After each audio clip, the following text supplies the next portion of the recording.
Comment on fait les bébés? Parler de sexe avec ses enfants. Les petits, les adolescents, ça fera l'objet d'une autre vidéo.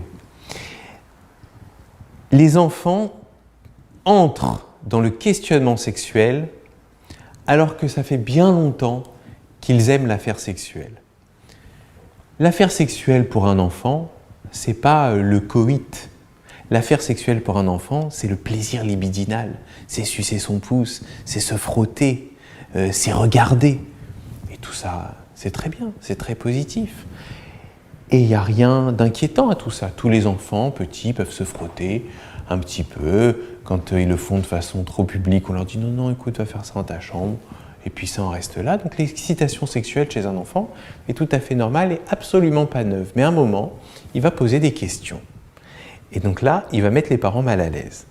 Et les parents se demandent toujours ce qu'ils ont le droit de dire, pas dire, à quel âge on dit telle et telle chose. Évidemment, on s'adapte à l'âge et on s'adapte à la maturité de son enfant.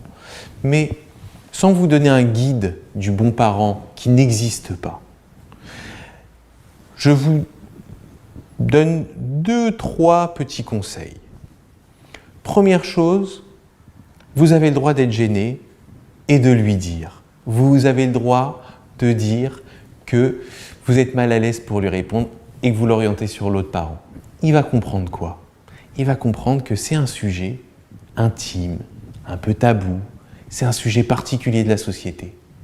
C'est pas vrai? Bien sûr que c'est vrai. Alors souvent les parents vont me dire, mais vous savez docteur, moi je voudrais pas qu'il ait comme on a tous eu et comme moi j'ai eu des complexes sexuels, qui pensent que c'est mal. Moi je voudrais répondre à ces questions, lui dire que tout ça n'est pas grave. Eh bien c'est impossible. C'est impossible et tant mieux. Votre enfant, quelle que soit la façon dont vous allez vous y prendre, aura le cœur qui bat à 2000 à l'heure quand il verra des choses sexuelles, sera gêné devant la télé quand il y aura une image érotique et que papa ou maman seront à côté, sera emballé d'angoisse et de plaisir quand il aura ses premières histoires et ses premiers effleurements, et tant mieux. Tant mieux. C'est pas une partie de pétanque ou de tennis ou un dessin. C'est une chose très puissante. Eh ben oui, ça vient avec des angoisses. Et ne vous mettez pas comme mission de rendre votre enfant complètement libre avec la question sexuelle. Il ne le sera jamais. Il ne faut même pas lui souhaiter particulièrement. Deuxième remarque, il ne faut pas être intrusif. Il ne faut pas exciter sexuellement l'enfant. Ce n'est pas le rôle du parent. Je préfère un parent qui en dit peu et qui se montre un peu austère qu'un parent qui commence à faire des dessins, qui va au-devant des questions, qui explique les choses, etc. Parce qu'il va exciter beaucoup trop le psychisme de son enfant. Il va beaucoup trop exciter la sexualité de son enfant. Donc, on peut répondre de façon factuelle, adaptée à l'âge. Comment on fait les bébés? Eh bien, on sème, et puis on décide de faire un bébé, et puis on met la graine.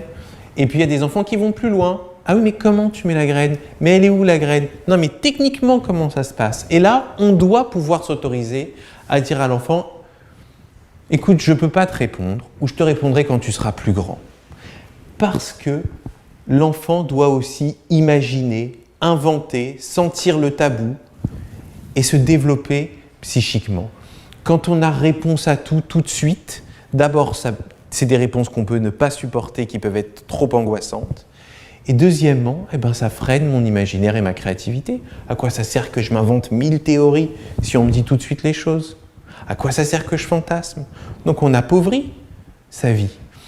Donc, on peut parler sexualité avec son enfant, et c'est là le dernier point, en suivant sa temporalité psychique. C'est-à-dire, c'est lui qui dicte le rythme. C'est lui qui pose les questions quand il sent qu'il est capable d'entendre les réponses. C'est lui qui a la maturité qui permet de lui dire des choses.